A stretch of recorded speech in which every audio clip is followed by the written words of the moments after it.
My brothers and sisters, may the Lord be with you. A reading from the Holy Gospel according to John.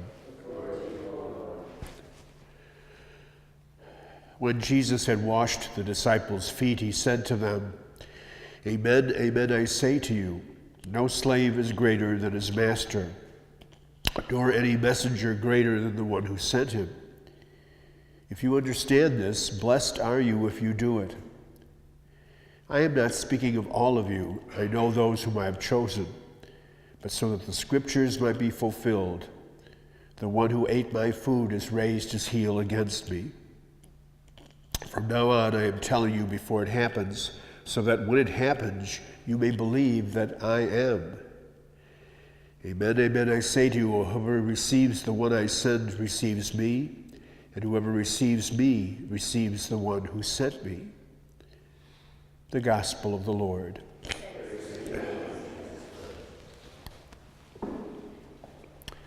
Our brief Gospel this morning is taken from the conclusion of the Last Supper account that John gives us. And St. John is the only one who speaks about the washing of the feet. And even though it's not found in the other accounts of the Last Supper experience, it surely bespeaks, in a sense, very fundamentally, what Jesus suggested had to take place.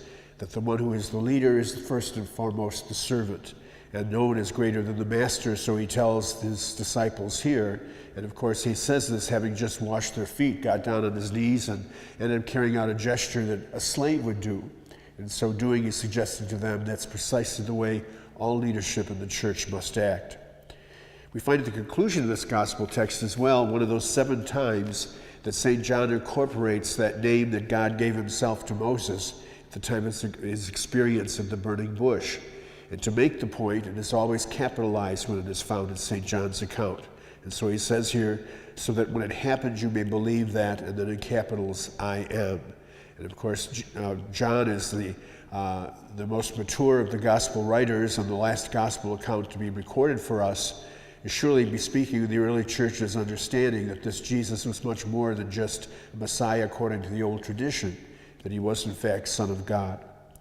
Today then, as we listen to the recounting of how the servant must be acting and how the leader in turn must be servant, it's very much a kind of a reminder to all of us and any kind of role of relationship that we have within the church as some form of leader or even within our own households, that each of us are called to be first and foremost the servant to the other rather than one who lords over.